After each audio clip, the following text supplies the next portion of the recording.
অভিশাপ দেওয়া কেমন কাজ? কেউ জুলুম করলে তাকে অভিশাপ দেওয়া যাবে কি না?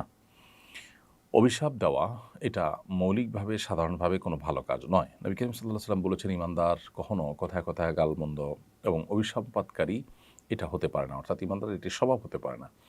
তিনি আরও বলেছেন যে, লাম উবআস লাআনান ওয়ালা তাআনান ওয়ালা শাত্তামান, আমি অভিসম্পাতকারী, গালমন্দকারী হিসাবে আল্লাহ সুবহানাহু পক্ষ থেকে আমি প্রেরিত হইনি। অর্থাৎ এটা আমার কাজ নয়। অতএব অভিসম্পাত দেওয়া মৌলিকভাবে এটা কোনো ভালো কাজ নয়। তবে কোনো লোক যদি পাপাচারে লিপ্ত হন, পাপিষ্ঠ হন, অথবা কেউ জালিম হন কিংবা কেউ কাফির হন, তাহলে তখন তার প্রতি অভিসম্পাত করা যাবে কিনা? এর উত্তর হলো যে, সাধারণ এবং আপনার জেনারেলি তাদের প্রতি অভিসম্পাত করতে কোনো অসুবিধা নেই। অর্থাৎ যারা অত্যাচারী, যারা জালিম, মানুষের প্রতি জুলুম করছেন, তাদের প্রতি কমন এবং সাধারণভাবে অভিসম্পাত করতে কোনো অসুবিধা নেই। কারণ কোরআনে কারিমে আল্লাহ তাআলা বলেছেন, আলা লা'নাতুল্লাহি আলা যালিমিন। জেনে রাখো যে আল্লাহর লাআনত এবং অভিসম্পাত জালিমদের উপর পতিত হবে। অর্থাৎ যারাই জালিম, যারাই জুলুমে লিপ্ত, এই অভিসম্পাত তাদের জন্যই প্রযোজ্য হবে। এভাবেই জেনারেলি জালিমদের প্রতি অভিসম্পাতের কথা বলা যাবে। অর্থাৎ তাদের জন্য বদদোয়া করা যাবে, অভিসম্পাত করা যাবে সাধারণভাবে। আর যদি সুনির্দিষ্ট ব্যক্তিকে অভিসম্পাত করার কথা বলেন, তাহলে সেক্ষেত্রে সর্বাবস্থা সেটি পরিত্যাগ করাটা উত্তম। কেন পরিত্যাগ করা উত্তম? কারণ হলো, যিনি এই মুহূর্তে হয়তো কুফুরে লিপ্ত, তিনি হয়তো মৃত্যুর আগে ঈমান নিয়ে আসবেন। তখন আপনি তার প্রতি অভিসম্পাত করলেন যে, সে অভিসম্পাতটা আসলে যথাপাত্রে হলো না। এইজন্য আ আ শেখ বিন বাজ রহমতুল্লাহি আলাইহি সৌদি আরবের সর্বোচ্চ উলামা পরিষদের অন্যতম সদস্য, বরং প্রধান মুফতি, গ্র্যান্ড মুফতি ছিলেন তিনি, এবং কাতার ভিত্তিক ফতোয়ার ওয়েবসাইট মারকাজুল ইসলাম ওয়েব, তারাও মারকাজুল ফতোয়া ইসলাম ওয়েব, তারাও একই ফতোয়া দিয়েছেন। তো এই জন্য সুনির্দিষ্ট ব্যক্তির বেলায় অভিসম্পাত না করে, অভিসম্পাত পরিহার করে জেনারেলি সেটা বলাটাই হলো অধিকতর নিরাপদ। আর যদি ব্যক্তিটি মুসলিম হয়ে থাকেন, একজন মুসলিম, তিনি বিভিন্ন পাপে লিপ্ত, এই ব্যক্তিকে অভিসম্পাত কোনো অবস্থাতে করা যাবে না।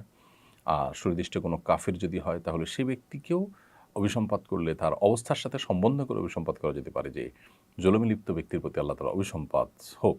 সেক্ষেত্রে তিনি যিনি জুলুমে লিপ্ত তার উপরে পতিত হবে। কিন্তু নির্দিষ্ট করে নাম ধরে ধরে এটি অভিসম্পাত তখনই করবেন যখন লোকটি জালেম হিসাবে, পাপিষ্ঠ হিসাবে বা কাফির হিসাবে, মুসলিম বিদ্বেষী হিসাবে চিহ্নিত, পরীক্ষিত হয়েছে। যেমন নবী করিম সাল্লাল্লাহু আলাইহি ওয়াসাল্লাম মক্কার কিছু মানুষদের বিরুদ্ধে নবী সাল্লাল্লাহু আলাইহি ওয়াসাল্লাম যেমন অভিসম্পাত করেছিলেন মদিনা হিজরতের পর, তো সেই রকম অভিসম্পাত আপনি করতে পারবেন, এমনকি মক্কাতেও। তো সুনির্দিষ্ট কাফির, সুনির্দিষ্ট ইসলামের বা মুসলমানদের চিহ্নিত শত্রু, একেবারেই কমন শত্রু, খুব পরিচিত শত্রু, তাদের ব্যাপারটি ভিন্ন। অনেক উলামা বলেছেন যে, নবী করিম সাল্লাল্লাহু আলাইহি ওয়াসাল্লাম ওহীর মাধ্যমে যেহেতু জানতে পেরেছেন এই লোকগুলোর ঈমান নসিব হবে না, সেজন্য তিনি তাদের জন্য ব্যক্তি বিশেষের প্রতি অভিসম্পাত করেছেন। আমরা যদি সেটা জানার সুযোগ নেই, সো আমরা এটা করব না। এজন্য আমরা আগেই বলেছি যে, এই ব্যক্তি বিশেষকে অভিসম্পাত করার ব্যাপারটিকে পরিহার করাটাই উত্তম। এমনকি লোকটি যদি কাফির হন, সেক্ষেত্রে জমহুর উলামা ইকরাম, ইমাম আবু হানিফা রাহমাতুল্লাহ আলাইহি, ইমাম শাফিঈ, মালিক রাহমাতুল্লাহ আলাইহির মতে ওই ব্যক্তি বিশেষ কাফের হলেও ওই কাফের ব্যক্তিকে অভিসম্পাত করা যাবে না। কারণ কোরআন কারিমে আল্লাহ বলেছেন, ইন্নাল্লাযিনা কাফারু ওয়া মাতু ওয়া হুম কুফফার, যে ব্যক্তি কুফরি করেছে এবং কুফরি অবস্থায় তার মৃত্যু হয়েছে, উলাইকা আলাইহিম লানাতুল্লাহি ওয়াল মালাইকাতি ওয়ান নাসি আজমাইন, সে ব্যক্তিদের প্রতি আল্লাহ, ফেরেশতা এবং সকল মানুষদের অভিসম্পাত পতিত হয়। তাহলে সেক্ষেত্রে এখানে অভিসম্পাত পতিত হবে ওই ব্যক্তিদের উপর যাদের মধ্যে এই বিষয় রয়েছে যে তারা মৃত্যু হয়েছে কুফরের উপরে। তো খোলাসা কথা হলো, সাধারণভাবে জালিমদের প্রতি অভিসম্পাত করতে কোনো অসুবিধা নেই, কোরআনে স্বয়ং করা হয়েছে। ব্যক্তিবিশেষকে অভিসম্পাত করার পরে যদি মুসলমান পাপিষ্ঠ হয়, তার প্রতি অভিসম্পাত করা যাবে না।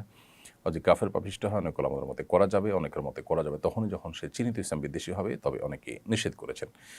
বেশিরভাগ ইমামগণই ব্যক্তি বিশেষ কাফের হলে তার প্রতি অভিসম্পাত করতে নিষেধ করেছেন।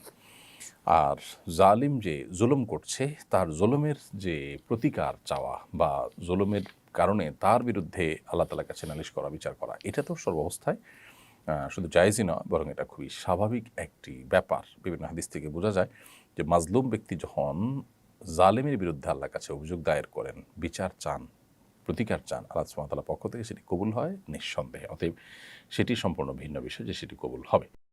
আস-সুন্নাহ ফাউন্ডেশন, উম্মার স্বার্থে সুন্নাহর সাথে।